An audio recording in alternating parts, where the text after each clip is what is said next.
YCP ప్రభుత్వం గద్దె దిగి కూటమి సర్కార్ అధికారంలోకి రావడంతో గత ప్రభుత్వ హయాంలో జరిగిన అవినీతి కథలు ఒక్కొక్కటిగా వెలుగులోకి వస్తున్నాయి. ఈ కోవలో కాకినాడలో జరిగిన ఓ కబ్జా భాగోతం వెలుగులోకి వచ్చింది.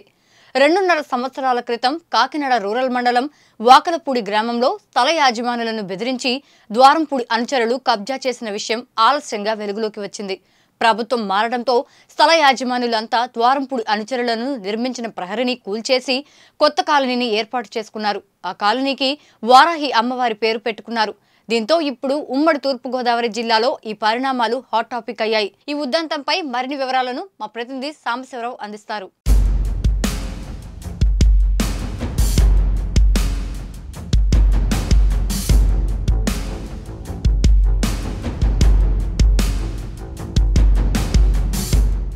వాడలు బళ్ళవుతాయి, బళ్ళు ఓడలవుతాయని గోదావరిలో సామెత ఉంది.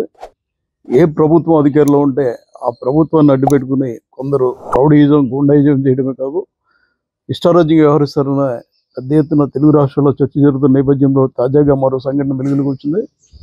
కాకినాడ జిల్లా కాకినాడ రూరల్ వాకలపూడిలో 4 సర్వే నెంబర్ల పరిధిలో 4 ఎకరాల 86 సెంట్ల భూమిని ఓ మహిళ విక్రయించడం జరిగింది. దాన్ని దాదాపుగా 125 మంది వరకు లబ్ధిదారులు కొనుగోలు చేసుకున్నారు. ఇది ఎప్పటిదంటే 1968 నుంచి 95 వరకు కూడా క్రయ విక్రయాలు జరిగాయి.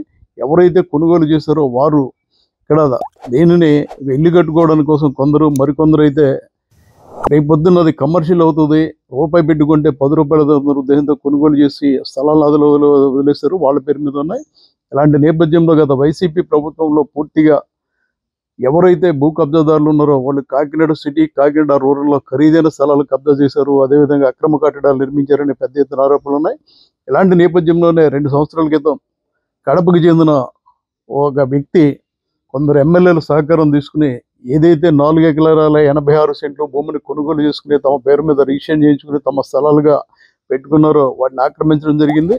ఆయన స్థలంలోకి వచ్చి చదువు చేస్తున్నప్పుడు ఈ ఎవరైతే భూ యజమానులు ఉన్నారో వెళ్ళి అడ్డుకోవడం జరిగింది. ఆయనకున్న అండదండలతో కావచ్చు, లేదా పోలీసుల సపోర్ట్ కావచ్చు, ప్రజాప్రతినిధుల సహకారాలతో కావచ్చు, వాళ్ళతో అతన్ని ఎవరైతే కొనుగోలుదారులు ఉన్నారో వాళ్ళు అక్కడి నుంచి చెదరగొట్టడం జరిగింది. దీని మీద వాళ్ళు పోలీసులను ఆశ్రయించారు. పోలీసులు దీన్ని పట్టించుకోలేదు. అటు సర్పవరం రూరల్లో 2 పోలీసు స్టేషన్లకు వెళ్ళినప్పుడు కూడా ఎక్కడ వరకు న్యాయం జరగలేదు. దీంతో కోర్టులో కేసు వేశారు. ఇది ఇలా జరుగుతున్న నేపథ్యంలో ఒక్కసారిగా ఎన్నికలు రావడం, ఎన్నికల్లో వైసీపీ ప్రభుత్వం చిత్తుగా ఓడిపోవడం, తెలుగుదేశం పార్టీ అధికారంలోకి రావడం జరిగింది. ఇలాంటి నేపథ్యంలో ఇటు ముఖ్యమంత్రి చంద్రబాబు, ఉప ముఖ్యమంత్రి పవన్ కళ్యాణ్, అదేవిధంగా విద్యాశాఖ మంత్రి లోకేష్ కీలక పాత్రలు తీసుకున్నారు. ఏవైతే అక్రమ కట్టడాలను కూల్చివేతలు ప్రారంభించారో మొట్టమొదటిగా వైసీపీ ప్రభుత్వ స్థలాల్లో అక్రమంగా 100 కోట్ల రూపాయలు ఇచ్చించి ఒక్కో జిల్లాలో ఎలాంటి అనుమతులు లేకుండా భవనాలు నిర్మిస్తుంది. వాటిపై దృష్టి సారించారు. కొన్ని చోట్ల కూల్చివేతలు ప్రారంభించారు. ఇదే నేపథ్యంలోనే ఒక్కసారిగా ఈ వాకలపూడికి సంబంధించిన ఈ 4 నెంబర్ లేఅవుట్లో సంబంధించి ఎవరైతే 125 మంది లబ్ధిదారులు 4 ఎకరాల 86 సెంట్లు కొనుగోలు చేశారో వారిలో ధైర్యం పెరిగింది. కోర్టులో కేసు ఉండగానే మా భూమిని వీరెలా ఆక్రమించుకుంటారు, వీళ్ళ ఆటలు సాగువు అన్న ఉద్దేశంతో ఆ భూమిని స్వాధీనం చేసుకోవడానికి వెళ్ళారు. ఇదే సమయంలో కాకినాడలోని గొడారిగుంటలో బళ్ళ సూరిబాబు అనే వ్యక్తి అక్రమంగా ఇల్లు నిర్మించడంతో తెలుగుదేశం పార్టీ నాయకులు దానిపై ఫిర్యాదు చేశారు.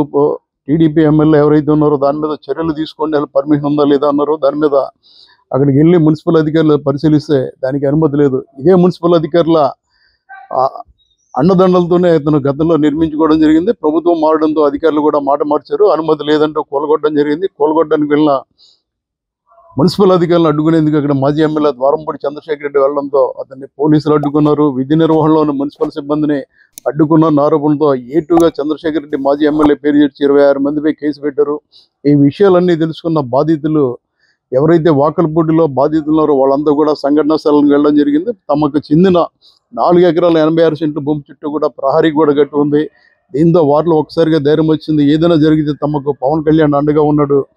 ప్రజా ఆస్తుల పరిరక్షణకు, పబ్లిక్కు సేవ చేయడానికి ఉప ముఖ్యమంత్రి పవన్ కళ్యాణ్ ముందుగా ఉన్నారు. ముఖ్యమంత్రి చంద్రబాబు కూడా తమకు న్యాయం చేస్తారన్న ఒక ధైర్యంతో వాళ్ళు అప్పటికప్పుడు యంత్రాలు తీసుకొచ్చి ఆ చుట్టూ ఉన్న ప్రహరీ గోడను కూలగొట్టి వాళ్ళ సర్వే నెంబర్ల ఆధారంగా వాళ్ళు ఏవైతే లేఅవుట్లో గతంలో రిజిస్టర్ ఆఫీసులో చేయించుకున్నారో దాన్ని ఈ స్థలం మాది, ఈ స్థలం మాది అని చెప్పి వాళ్ళు అక్కడ మొక్కులు పాతుకోవడం కూడా జరిగింది. గతంలో వీళ్ళకి రిజిస్ట్రేషన్ అయినప్పటికీ తాళరాజు సబ్ రిజిస్టర్ కార్యాలయంలో కడపకు చెందిన రెడ్డి అనే వ్యక్తి పేరు మీద ఎలా రిజిస్ట్రేషన్ చేశారన్నది ఇప్పుడు ప్రశ్నార్థంగా మారింది. దీని మీద పవన్ కళ్యాణ్ స్వయంగా ఎంక్వైరీ చేయించాలని కోరుతున్నారు. ఇప్పటికే వాళ్ళు కాకినాడ రూరల్ ఎమ్మెల్యే జనసేనకి చెందిన పంత నానాజీని కలిశారు.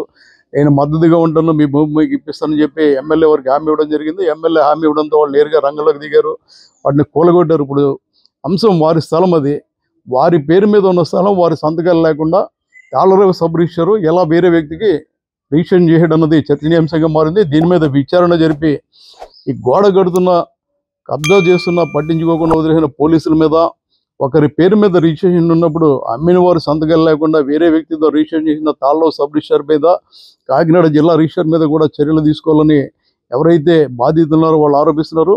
దీనికి తోడు ప్రస్తుతం ఉప ముఖ్యమంత్రి పవన్ కళ్యాణ్ వారాహిమాత దీక్షలో ఉన్నారు, 11 రోజుల దీక్షలో ఉన్నారు. కాబట్టి ఇక తమ భూముల జోలికి ఎవరు రాకుండా ఉండేందుకు ఏదైతే తమ 4 ఎకరాల 86 సెంట్లు ఉందో ఆ స్థలానికి వారాహి కాలనీ అని కూడా ఒక పేరు పెట్టేసుకోవడం జరిగింది. వారాహిమాత తమను కాపాడుతుంది, వారాహిమాతను ఆరాధ్య దైవంగా పూజిస్తున్న పవన్ కళ్యాణ్ తమకు అండగా ఉంటాడు. అందులో భాగంగానే జనసేనకు చెందిన రూరల్ ఎమ్మెల్యే ఇప్పటికే తమకు అండగా ఉన్నారని చెప్పి బాధితులు చెప్తున్నారు. మొత్తం మీద ఈ విషయం సంచలనంగా మారింది. మొట్టమొదటిసారిగా వారాహిమాత వెలుగులోకి వచ్చింది. గతంలో ప్రజారాజ్యం పార్టీ పెట్టినప్పుడు చిరంజీవి ఏదైతే మహాత్మా జ్యోతిరావు ఫులేని వెలుగులోకి తీసుకొచ్చారో అదేవిధంగా ఇప్పుడు వారాహిమాత వెలుగులోకి వచ్చింది. రేపటి నుంచి వారాహి పూజలు కూడా స్టార్ట్ అవుతున్నాయి. వారాహి 11 రోజుల దీక్ష, 9 రోజుల నవరాత్రుల దీక్షలు ప్రారంభమవుతున్నాయి. ఇలా నేపథ్యంలో తమకు రక్షణగా ఉంటుంది. తర్వాత పవన్ కళ్యాణ్కి ఆరాధ్య దైవం కాబట్టి తమకు ఏదైతే స్థలాలు ఉన్నాయో ఆ స్థలాలకు వారాహి కాలనీ అని చెప్పి వాళ్ళు పేరు పెట్టుకోవడం జరిగింది.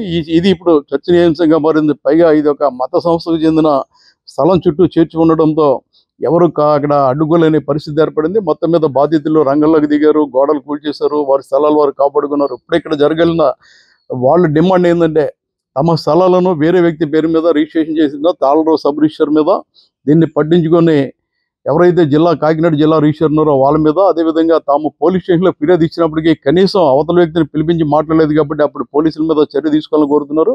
ఇది వారాహి కాలనీకి సంబంధించి బాధితులు చేసిన సంఘటనకు సంబంధించిన పూర్తి వివరాలు. Back to studio.